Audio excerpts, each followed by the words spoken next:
आज हम एक ऐसी कहानी पर चर्चा करेंगे जो हर एक व्यक्ति को अपने बच्चों को और अपने परिवार को सुनानी चाहिए। दरअसल कहानी एक ऐसी है कि एक लड़का था, वो बचपन से ही चोरी करता था, उसको बचपन से ही चोरी करने की आदत लग गई, जिससे उसका बाप जो था वो बहुत परेशान होया और उसको लग गया कि भई जो है ना ये लड़का तो गलत आदत पर चला गया। उसका जो बाप था वो एक सामाजिक और मोजिज़ आदमी था।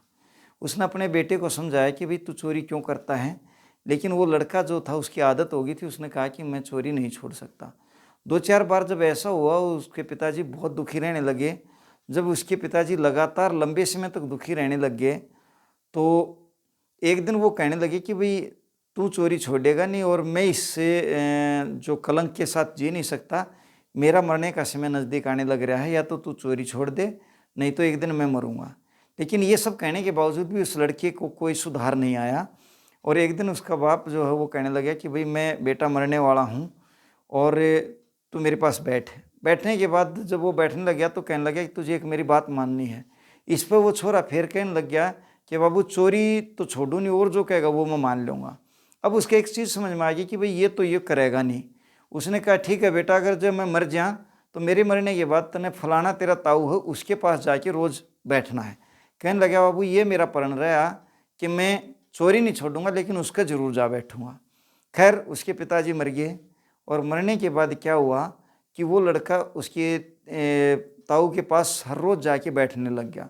जब 2-4 दिन बैठते हुए हो गया तो एक दिन उसके ताऊ जी के जो बालक थे वो बड़े परेशान हुए। उन्होंने कहा कि भाई ये रोज़ चोर जो है रोज़ हमारे घर आ जाए, इससे जो है ये तो बदनाम है, हम भी बदनाम होंगे और ये गलत आदमी है। इस पे उन्होंने अपने में पिताजी से बात करी, यानी उस ताऊ जी से। उसने कहा कि बाबू ये चोर हमारे रोज़ क्यों आ गया है और ये हमारा नहीं आना चाहिए, या तो आप इसको मना आप करो और आप नहीं कर सकते तो हम करें। इस पर वो बड़ा आदमी था, उसने सोचा कि भाई चलो ये बालक हैं या जवान उम्र है इनकी, ये पता नहीं कैसे बात करेंगे।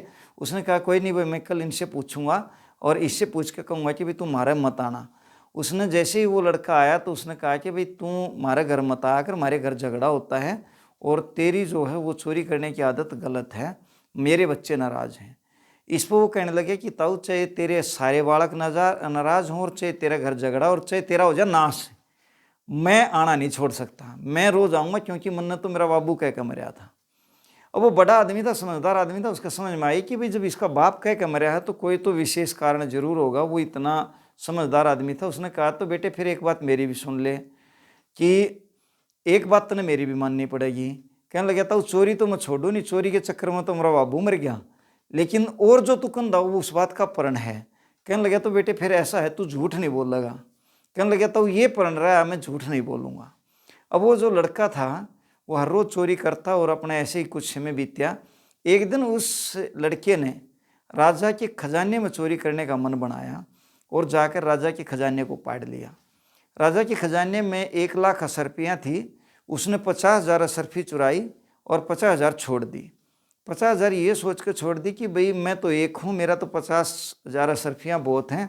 अगर राजा का कोई आपत्ति आ गई तो इतने बड़े राजकाज ने राजा कैसे संभालेगा, इसलिए कोई गलत समय अगर आ जाए तो ये राजा दुखी ना हो, इसलिए 50,000 असरफी छोड़ दी।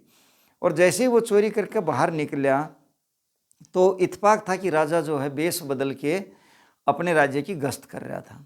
राजा और एक आध जो सैनिक उसके साथ थे, 2-4 जो भी, उन्होंने उसको देखा तो राजा ने पूछा भाई तू कौन है? कहने लगा भाई मैं चोर हूँ। कहने लगा तू चोर है, कहाँ से आया है? बोला जी राजा का खजाना पाड़ के लाया हूँ। बोले फिर राजा का खजाना क्या पाया तने राजा के खजाने में? बोले 1,00,000 असरफी थी। तो बोले ले आया? बोले हाँ 50,000 असरफी ले आया और 50 छोड़ आया। तो कहने लगे भाई फिर 50 क्यों छोड़ के आया? कहने लगे जी ऐसा है कि मैं तो एक हूँ, मेरा तो 50,000 गणी है, मेरे पास तो इन बहुत हैं, लेकिन अगर राजा ने जरूरत पड़ेगी तो वो कहाँ से ले आओगा? अब ये बात सुन के राजा बड़ा हैरान होया कि भाई साथ चोर तो मैंने आज तक कभी देखा ही नहीं, ये तो अलग सी तरह का चोर है। खैर राजा ने सोचा कि भाई अब तो इसको है उठा के बंदी गृह में बंद कर दो। उसने सैनिक को कहा कि भाई बंदी गृह में बंद कर दो, इसको सुबह देखेंगे।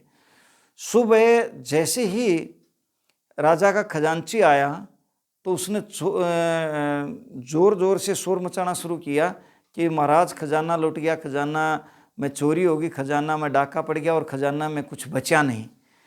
राजा ने पूछा कि भाई सारा ही चोरी हो गया, कुछ बचा है? कहने लगा नहीं महाराज, कुछ भी नहीं बचा, क्योंकि 50,000 जो है उस खजांची ने उठा के अपने थैले में डाल लिए, चोरी कर लिए। राजा कहने लगा कोई बात नहीं, देखेंगे, वैसे चोर पकड़ रखा है। जैसे ही ये बात सुनी तो थोड़ा सा तो खजांची का तभी एक झटका लगा, लेकिन 10 बजे जब राज दरबार लगाया गया तो कहा गया कि भाई उसी चोर को जो है राजा ने कहा कि भाई पेश करो। जब चोर को दरबार में पेश कराया गया तो राजा ने पूछा बता भाई तू कौन है? तो उसने वही रात वाली सारी बातें जो है बता दी। और जैसे ही ये सारी बातों का भेद खुला तो राजा कहने लगे कि भाई चोर वास्तव में ये नहीं है, चोर तो हमारा खजांची है। ये तो बहुत ईमानदार और सच्चा आदमी है, इसने तो जो घटनाएं थी वो सारी यूं की यूं हूबहू बता दी। राजा ने कहा कि इसको तो 4 जूत मारकर जेल में बंद करो, क्योंकि चोर तो वास्तव में खजांची है।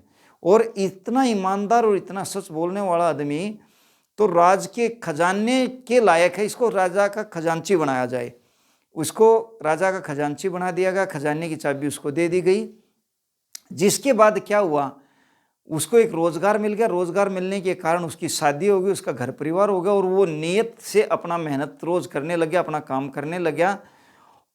कुल मिला के इस जो कहानी का निष्कर्ष निकलता है, जो सारांश है, जो वो ये है कि आदमी की एक झूठ रूपी बुराई अगर खत्म हो जाए तो आदमी कितना भी बड़ा बन सकता है। इस कहानी में भी आपने देखा कि एक चोर से एक व्यक्ति राजा का खजांची बन गया।